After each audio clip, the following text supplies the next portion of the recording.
Hey, what's up there people? এখন বাজতেছে কয়টা? 9:26 অর্থাৎ 9:30। আজকে 30 তারিখ, কালকে 1 তারিখ আছে, মানে ছুটির দিন, সরকারি ছুটির দিন। তারপরের দিন শুক্রবার। মোটামুটি 3 দিনের ছুটি, সবাই মোটামুটি ওভারলোড ভরপুর ট্যুর দিচ্ছে। আমি আর বাড়িতে থেকে কি করব বলেন? এই জন্য আমিও বের হয়ে গেলাম। ডেস্টিনেশন যাচ্ছি, যাইতে যাইতে দেখা যাক কি হয়। চলুন আগে যাই। আর যাচ্ছি হচ্ছে মূলত বেশ কয়েকটা বাইক। সুমন দাদা আছে, তারপরে পারভেজ আছে, পারভেজের সুমন্দি আছে। ওই ভালো আসলে শ্বশুরবাড়ির লোক নিয়ে ট্যুর দেয়, যাতে শ্বশুরবাড়ির লোক কিছু না বলতে পারে। আর পিয়াস আছে, সাথে খালেকও আছে, অর্থাৎ 4টা বাইক। টোটাল লোক হচ্ছে 1, 2, 4 অর্থাৎ 6 জন। 4টা বাইকে 6 জন যাচ্ছি। আর কিছু টিম মেম্বার অলরেডি তারা ওইখানে আছে, মানে ওরা একটু আগে বের হয়েছে। আজকে দেরি করে বের হওয়ার কারণটা হচ্ছে, মেইন রিজনটা সেটা একটাই, সেটা হচ্ছে আমি ঢাকার ভিতরে জ্যামটা অ্যাভয়েড করতে চাচ্ছি। মূলত এখন 9:30 বাজে। যদি আমি এই মুহূর্তে রওনা দিয়ে থাকি, ঢাকা ঢুকতে ঢুকতে 2 ঘন্টা।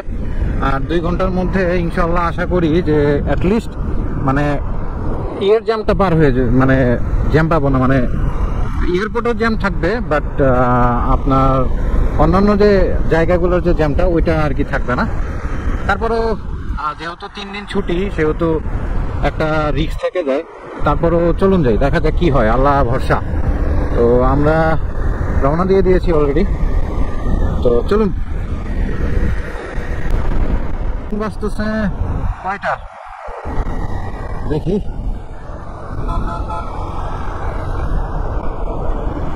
অলমোস্ট 3:05।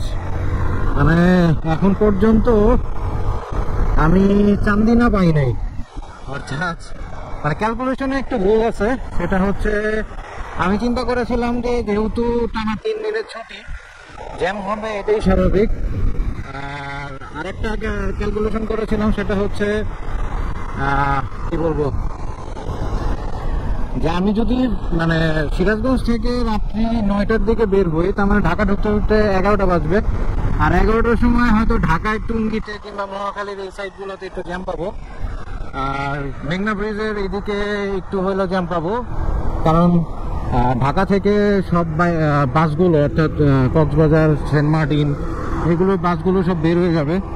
কারণ যেহেতু ঢাকা ঢুকতে আমার 12টা বেজে যাবে, ওই সময় 12টা পর্যন্ত তো আসলে 11টা পর্যন্ত আমার জানার মধ্যে লাস্টিক ছিল।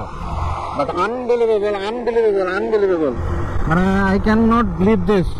মানে রাত্রি 2টার সময় যখন আমি ঢাকাতে, ওই সময় প্রত্যেকটা কাউন্টারে এত পরিমাণে মানে ভিড় আর এত পরিমাণে বাস দাঁড় করানো, সরি মানে ইয়া পর্যন্ত, মানে আমাদের বগুড়া বাইপাস থেকে এয়ারপোর্ট পর্যন্ত পার হইতে আমাদের সময় লেগেছে প্রায় 1.5 ঘন্টার মতো। ঠিক আছে,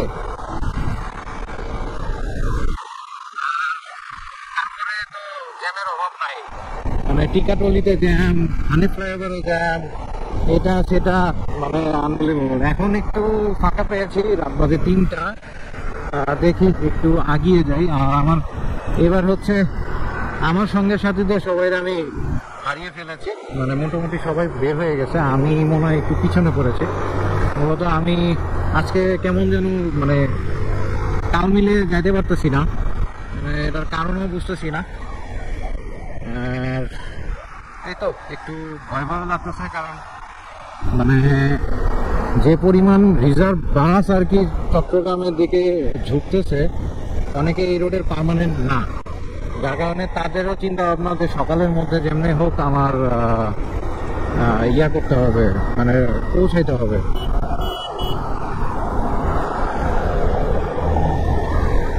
তো যাই হোক, আমি একটু পরে ডিনার ব্রেক দিব, কারণ অলমোস্ট 3:15 বাজে খিদা লেগে গেছে।